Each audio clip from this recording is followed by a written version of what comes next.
Assalamualaikum warahmatullahi wabarakatuh. Di sini saya akan menjelaskan tentang filsafat pendidikan Islam.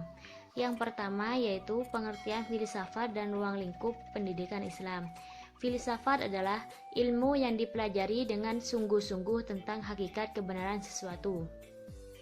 Sedangkan pendidikan Islam adalah bimbingan jasmani, rohani berdasarkan hukum-hukum agama Islam menuju terbentuknya kepribadian utama menurut ukuran-ukuran Islam.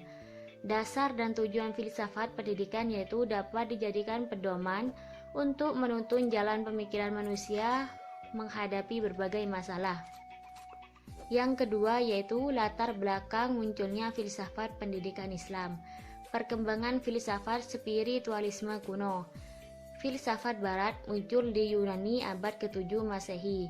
Di timur jauh termasuk bagian Cina, Jepang, dan India. Sedangkan di Timur Tengah muncul sekitar 100-150 Masehi. Filsafat pendidikan menurut Socrates adalah seorang pemikir kuno yang gagasan filosofis dan metode pengajarannya berpengaruh besar. Sedangkan menurut Plato, pendidikan sangat penting sehingga negara wajib memberikan pendidikan bagi warganya. Yang ketiga yaitu hubungan filsafat, manusia, dan pendidikan. Filsafat yaitu berpikir secara mendalam, sungguh-sungguh, dan sistematis. Manusia adalah makhluk paling sempurna yang berada pada jasmani dan rohani. Hubungan manusia dengan filsafat yaitu terjalin hubungan kausalitas karena dua-duanya mutlak ada. Karena pendidikan, manusia semakin menjadi diri sendiri sebagai manusiawi. Hubungan filsafat dengan pendidikan. Pendidikan adalah pelaksanaan ide-ide filsafat. Hubungan manusia dengan pendidikan. Pendidikan berguna untuk kepribadian manusia. Dengan pendidikan terbentuklah pribadi yang baik. Hubungan filsafat manusia dan pendidikan. Filsafat berarti berpikir secara mendalam oleh manusia. Manusia berfilsafat di bidang yang dikuasai, seperti pendidikan. Yang keempat yaitu aliran filsafat progresivisme.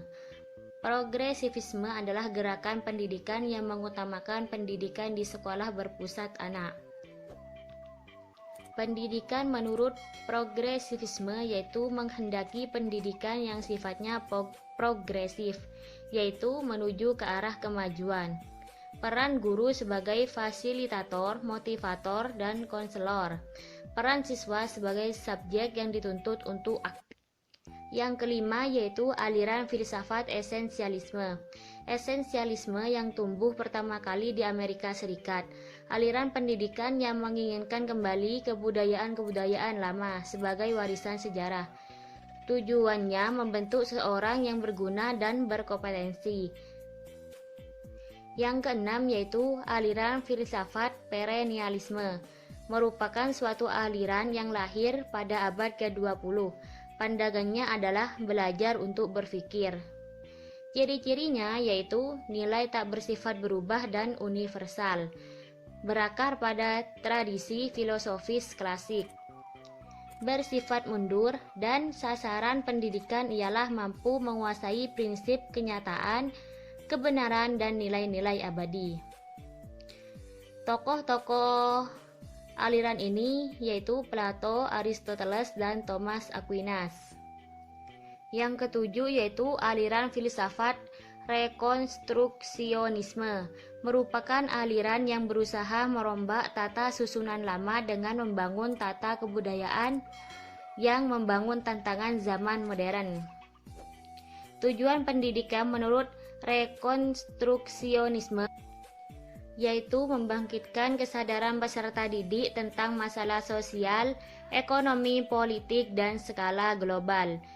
Yang kedelapan yaitu pemikiran pendidikan Islam menurut Ibnu Khaldun. Ibnu Khaldun lahir di Tunisia, meninggal di Mesir, berasal dari keturunan Yaman yang hijrah ke Spanyol abad 8 Masehi. Menurutnya, tujuan pendidikan ada 3 sudut pandang, dari segi struktur kepribadiannya, dari segi tabiat sebagai makhluk sosial, dan dari segi fungsi dan perannya sebagai hamba Allah. Teori belajar adalah usaha untuk mencapai makalah. Menurutnya, klarifikasi ilmu ada 3 bagian, yaitu ilmu logika, ilmu fisika, dan ilmu metafisika. Baiklah, saya akhiri penjelasan tentang filsafat pendidikan Islam. Wassalamualaikum warahmatullahi wabarakatuh.